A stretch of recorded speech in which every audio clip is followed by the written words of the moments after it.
Okay, why don't you introduce yourself? I'm Officer Ramirez with the Lynchburg Police Department. And today we're going to be making Play-Doh for Try It Tuesday. Jennifer, tell us what ingredients we're gonna need. Well, we're gonna start with some flour, but also a little bit of salt and some vegetable oil. But we'll need something to help stick it all together. That's gonna be our water, and for some fun food coloring. Now you'll also need some measuring cups or spoons, a few bowls, preferably one larger bowl, one smaller bowl, and 2 spoons. Are you ready to get started? Ready. All right, so we're gonna start first by measuring out 2 cups of flour. We'll put that in our big mixing bowl.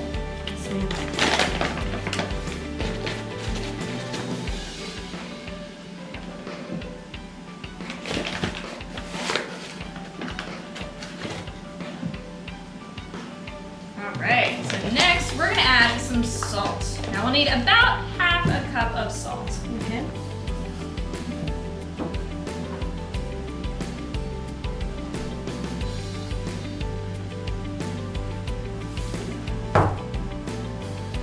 Alright, perfect. Now we can stir that around a little bit to mix the salt and flour together. Alright, that looks great. Yep. Perfect. So now we'll add some oil. The oil's gonna help stick all of our ingredients together. About 2 tablespoons of oil for our Play-Doh today.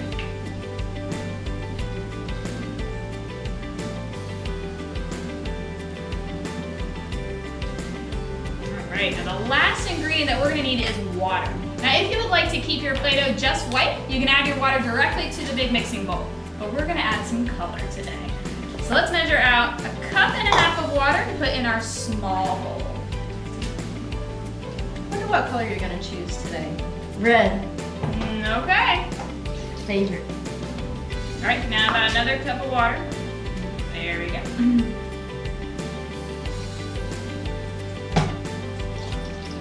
All right, now you can choose that red. Now the more you put in, the more intense your color is gonna be, so Okay.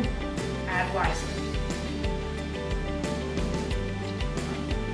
All right, now you can go ahead and mix the food coloring and water together so the color is nice and uniform throughout.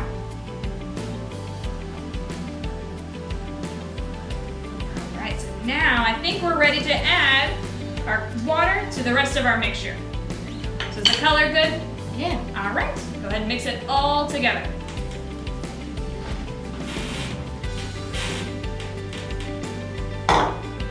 And go ahead and stir it together until a sticky dough starts to form or it's too difficult to keep stirring with just your spoon. So once it gets too difficult to stir, we'll take it out and go ahead and knead it on the table. There we go. Getting to a nice starting dough. to form. Yeah.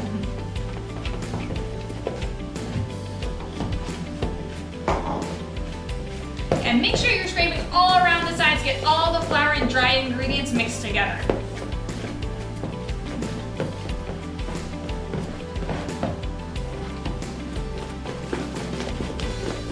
So Jennifer, that looks a little bit sticky to me. Should we add a little bit of extra flour? Yeah, we definitely can. Okay. So your mixtures might look a little bit different at home depending on how much ingredients you add. So we can add a little bit more flour. So go ahead and show them what it looks like in the bowl right now. So you can see it's a little bit sticky, not quite dough yet. So we'll add a little bit more flour. So I'll sprinkle a little bit at a time. And then you can go ahead and stir that in. We'll try to get more of a dough formed. That's looking much more like Play-Doh now. I think so too.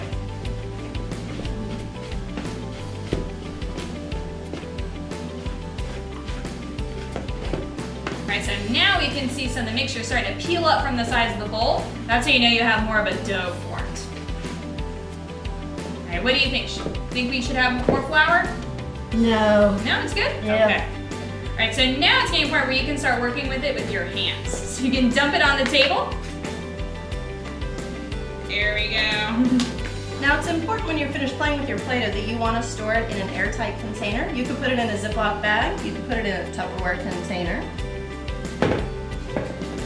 Alright, so now you can start kneading your Play-Doh on another surface, but it still looks a little sticky, and it's sticking to your hands quite a lot. A little bit. Just a little bit? Yes. We'll add a little bit of flour too. Okay. You can work the flour in with your hands. You can also just put the flour on the surface you're working with too to help it all knead back together.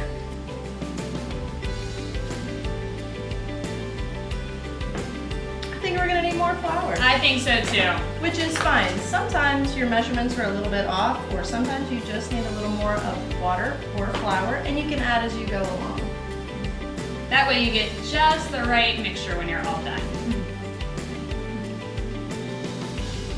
When you're finished making your Play-Doh, you can use a rolling pin and cookie cutters to cut it out, or you can make shapes. You can make a dinosaur. What are you gonna make with your Play-Doh? A bunny. Okay, you can make a bunny. And if you leave your Play-Doh out, it will harden and dry, but it might become a little bit crumbly. So we suggest just playing with the Play-Doh and keeping it in the airtight container like Sandy said. What do you think?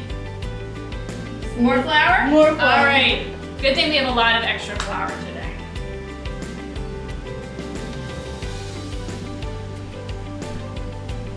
We're excited to see what you make with your Play-Doh.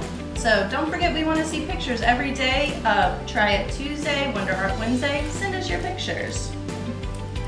And then maybe yours will be featured on our Showcase Saturdays. All right, I think we're getting a little bit more like dough. So you can keep adding flour until it stops sticking to your fingers. That's when you kind of know a nice dough has been formed. All right, I think that looks a lot more like Play-Doh. It is Play-Doh. Excellent. So there's our Play-Doh. And thank you so much for joining us on Try It Tuesday. And thank you, Officer Ramirez, for joining us today. Thank you guys for having me. Excellent. Well, we're excited to see what you create, and join us again tomorrow. Wonder Art Wednesday.